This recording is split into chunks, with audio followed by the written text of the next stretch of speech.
প্রতিদিন সকালের মতো রাদিয়া জান্নাতের মা তাকে টিফিন বানিয়ে দিচ্ছিল। আসসালামু আলাইকুম মা, আমার টিফিন বানানো কি হয়েছে? ওয়ালাইকুম আসসালাম। হ্যাঁ রাদিয়া জান্নাত, এই নাও টিফিন। এখানে বেশি করে খাবার দিয়েছি, তোমার বান্ধবীদের সাথে টিফিন ভাগ করে খেও। আচ্ছা মা, খাবো। তাহলে এখন আমি আসি মা। আসসালামু আলাইকুম। রাদিয়া জান্নাত স্কুলে চলে গেল। অপরূপ সাজে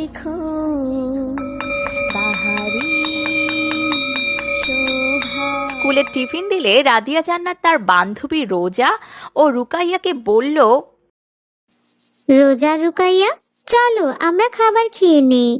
মা তোমাদের জন্য বেশি করে খাবার দিয়েছে। তোমার মা কত ভালো রাদিয়া, তোমাকে প্রতিদিন টিফিনে কত ভালো ভালো খাবার দেয়, কিন্তু আমার মা আমাকে কোনো খাবার দেয় না।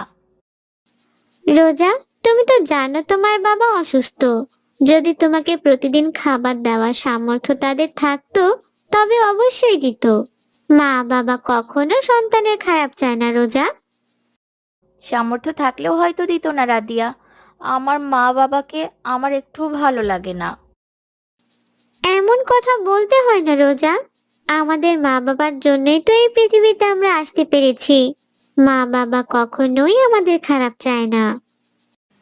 রাদিয়া জান্নাত, আজান দিচ্ছে, চলো আমরা সালাত আদায় করে খাবার খাই।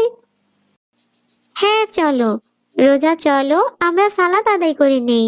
মেঘমালা আকাশে উড়ে উড়ে যায়, পর্বত চূড়া হয়ে আড়ালে হারায়। তারা সালাত আদায় করে খাবার খেয়ে ক্লাসে গেল। উড়ে যায়, পর্বত চূড়া হয়ে আড়ালে হারায়। লতারা হেলে দলে বাতাসে। কিছুক্ষণ পরে স্কুল ছুটি হলে সবাই যে যার মতো বাড়িতে চলে গেল। আসসালামু আলাইকুম মা, বাবা। ওয়ালাইকুম আসসালাম রাদিয়া মা, চলে এসেছো? তোমার জন্য আজ একটা সারপ্রাইজ আছে। কি সারপ্রাইজ বাবা? এই দেখো মা, তোমার জন্য নতুন জামা এনেছে। মাশাআল্লাহ বাবা, জামাটা খুব সুন্দর হয়েছে। আমার খুব পছন্দ হয়েছে। মা, আমি এই জামাটা পরি এখন। হ্যাঁ রাদিয়া জান্নাত, তুমি ফ্রেশ হয়ে জামাটা পরে এসো, আমরা বিকালবেলা তোমার পাশের বাসা আন্টিদের বাড়িতে যাব। মা, তুমি পাশের বাসার আন্টিদের বাড়ি কেন যাবে? তোমার বাবা ওনাদের জন্য কিছু খাবার এনেছেন, তাই দিয়ে আসতে যাব। আচ্ছা মা, তুমি একটু অপেক্ষা করো, আমি এক্ষুনি জামাটা পরে আসছি। হারায় মেঘমালা আকাশে উড়ে উড়ে যায়, পর্বত চূড়া হয়ে আড়ালে হারায়। লতারা হেলে দলে বাতাসের বায়। রাদিয়া জান্নাত ও তার মা বিকালবেলা বাড়ি থেকে বের হলো পাশের বাড়ি যাবার জন্য। এমন সময় পথে রোজার সাথে দেখা হলো। আসসালামু আলাইকুম আন্টি, কেমন আছেন আন্টি? ওয়ালাইকুম আসসালাম, আলহামদুলিল্লাহ আমি ভালো আছি, তুমি কেমন আছো রোজা? আলহামদুলিল্লাহ। আপনারা কোথায় যাচ্ছেন আন্টি? আমরা একটু সামনের বাড়িতে যাচ্ছি। মা তুমি যাও, আমি একটু রোজার সাথে সময় কাটাই। আচ্ছা রাদিয়া, আমি গেলাম তাহলে।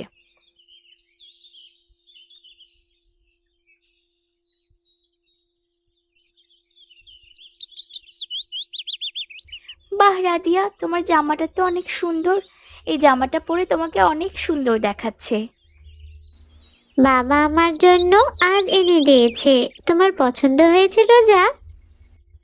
হ্যাঁ, আমার খুব পছন্দ হয়েছে, চলো আমরা ওই দিকটাই ঘুরে আসি। তোমার সৃজন মাঝে খুঁজি তোমায়, কাননে ফুলেরা হাসি স্নিগ্ধ মায়ায়। তোমার সৃজন মাঝে খুঁজি তোমায়, কাননে ফুলেরা হাসি স্নিগ্ধ মায়া। অপরূপ সাজে খুব বাহারি শোভা। তারা কিছু সময় ঘোরাঘুরি করে যে যার মতো বাড়ি ফিরে এলো। সারি সারি কাছেরও ছায়া। আসসালামু আলাইকুম রোজা, এত সময় কোথায় ছিলে তুমি? তোমাকে সেই কখন থেকে খুঁজছি। কেন খুঁজছো আমাকে? আমাকে তো শুধু তোমাদের কাজের সময় লাগে, অন্য সময় তো আমার কথা মনেই থাকে না। ছি মা, এমন কথা বলতে হয় না। তুমি আমাদের সন্তান, তোমার কথা আমাদের কেন মনে থাকবে না? মনে থাকলে আমাকে নতুন কাপড় কিনে দিতে, ভালো খাবার রান্না করে দিতে। আমাকে তো তোমরা কিছুই দাও না। রোজা মা, তুমি তো জানো তোমার বাবা অসুস্থ, তেমন কাজ করতে পারে না। তাহলে আমরা তোমাকে নতুন জামা, ভালো খাবার কিভাবে দেব বলো? থাক, হয়েছে। তোমাদের মুখে রোজ রোজ এমন কথা শুনে আমার কান পচে গেছে। আমি আর কিছুই শুনতে চাই না।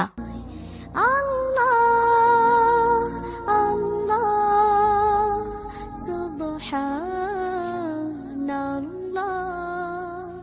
হে মহান রব্বুল আলামিন, আপনি আমার মেয়েটাকে সঠিক বুঝ দান করুন।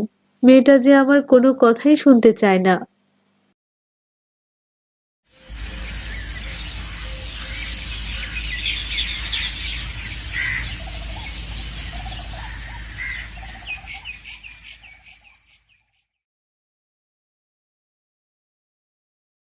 পরের দিন রাদিয়া জান্নাত রোজাকে স্কুলে দেখতে না পেয়ে ছুটির পরে রুকাইয়াকে বলল, রুকাইয়া, রোজার কি হয়েছে?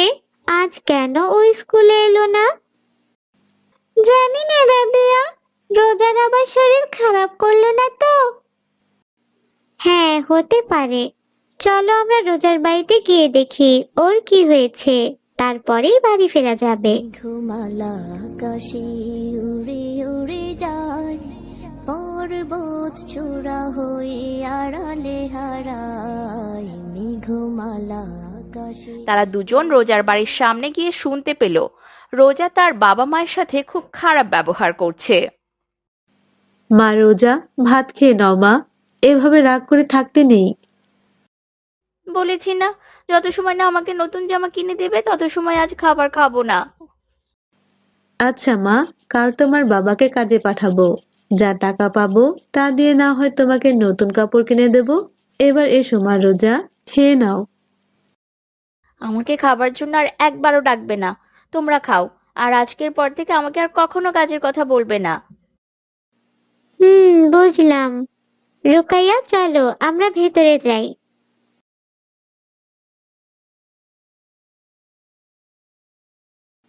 আসসালামু আলাইকুম আন্টি, কেমন আছেন আপনারা সবাই? ওয়ালাইকুম আসসালাম। আলহামদুলিল্লাহ রাদিয়া জান্নাত, তোমরা কেমন আছো? এই তো আলহামদুলিল্লাহ আন্টি, আমরা ভালো আছি। রোজা, তুমি আজ স্কুলে যাওনি কেন? স্কুলে আর যাব না। আমার মা বাবা আমাকে কিচ্ছু দেয় না। এই দেখো, আমার জামা ছিঁড়ে গেছে, জামা কিনে দিতে বলছি, তবু আমার জামা কিনে দিচ্ছে না। ওরা আমার মা বাবা না। ছি রোজা, এমন কথা বলতে হয় না। মহান আল্লাহ তাআলা বলেছেন, তোমরা পিতামাতার সাথে ভালো ব্যবহার করো। আমাদের গায়ের চামড়া দিয়েও যদি আমরা তাদের জুতা বানিয়ে দিই, তবু আমরা তাদের ঋণ কখনোই শোধ করতে পারবো না। কিন্তু আমার বাবা মা আমাকে একটুও ভালোবাসে না, আমাকে কিচ্ছু দিতে চায় না। তোমার পিতামাতার সামর্থ্য নেই, এটা তোমার বুঝতে হবে। পিতামাতা কখনোই আমাদের খারাপ চায় না। এই পৃথিবীতে পিতামাতার চেয়ে আপন আর কেউ নেই। সেই ছোট্ট থেকে পিতামাতা আমাদের কত কষ্ট করে লালন পালন করেছেন।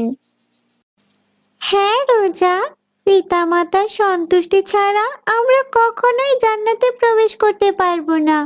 জান্নাতে যাবার সব থেকে সহজ রাস্তা হলো পিতামাতার সন্তুষ্টি অর্জন। হ্যাঁ রুকাইয়া, ঠিক বলেছো। মায়ের পায়ের নিচে সন্তানের বেহেশত, আর পিতার সন্তুষ্টিতে মহান আল্লাহ সন্তুষ্ট হন।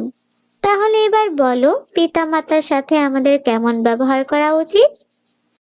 হায় আল্লাহ, তাহলে তো আমি জাহান্নামী। আমি তো আমার পিতামাতার সাথে কখনোই ভালো ব্যবহার করি না। মহান রব্বুল আলামিন খুব দয়াবান, তিনি ক্ষমাশীল।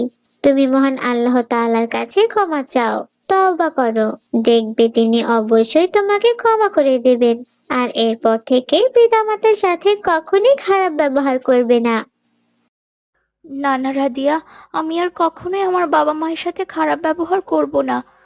মা, তুমি আমাকে ক্ষমা করে দাও, আর বাবা বাড়িতে আসলে বাবার কাছেও ক্ষমা চেয়ে নিব। রোজা মা, আল্লাহ তাআলা যে তোমাকে বোঝার ক্ষমতা দান করেছেন, এতেই আমি অনেক খুশি হয়েছি। দোয়া করি সারা জীবন আল্লাহ যেন তোমাকে খুব ভালো রাখে। রাদিয়া, রুকাইয়া, তোমরা বসো, আমরা একসাথে খাবার খাই। না না রোজা, আজ থাক, ইনশাল্লাহ অন্যদিন খাবো। দেরি হলে মা বাবা খুব চিন্তা করবেন। আজ আমরা আসি। রাদিয়া ও রুকাইয়া যে যার মতো বাড়ি ফিরে গেল। মেঘমালা আকাশে উড়ে উড়ে যায়, পর্বত চূড়া হয়ে আড়ালে। রাতে খাবারের সময় রাদিয়া তার মাকে বলল, আচ্ছা মা, আমরা তো কত ভালো খাবার খাই, আমার তো কতগুলো জামা আছে, একজনের এতগুলো জামা থাকা উচিত না মা? হ্যাঁ রাদিয়া, মা তা ঠিক মহান রাব্বুল আলামিন অপচয় করা পছন্দ করেন না।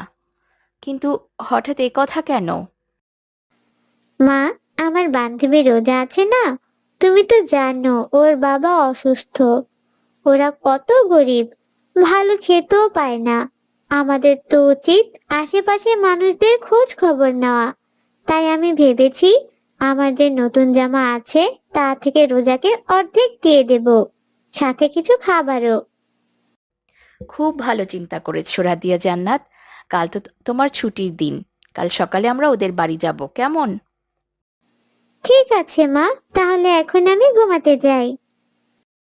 আচ্ছা, ঠিক আছে।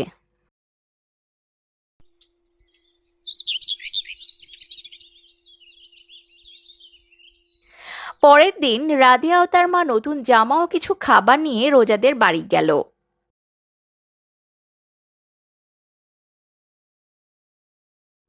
আসসালামু আলাইকুম আপা, কেমন আছেন আপনারা? ওয়ালাইকুম আসসালাম। আলহামদুলিল্লাহ আপা, মহান রব্বুল আলামিন খুব ভালো রেখেছেন। বসেন আপা, এখানে বসেন। আপা, এত ব্যস্ত হবেন না, এই নিন কিছু খাবার আর রোজার জন্য কয়েকটা জামা। মেঘমালা আকাশে আমার জামা, নতুন জামা। পর্বত চূড়া হ্যাঁ রোজা, এই সব তোমার। আজ থেকে তোমার কিছু না থাকলে আমাকে বলবে, কেমন? উড়ে যায়, রাদিয়া, আল্লাহ তোমাদের সব সময় মঙ্গল করুক। তুমি খুব ভালো আন্টি, আপনিও খুব ভালো। হয়েছে, কাল থেকে যেন আর স্কুল বন্ধ করবে না, কেমন? না আন্টি, আমি আর কখনো স্কুল বন্ধ করব না। রাদিয়ার সাথে আমি রোজ স্কুলে যাব।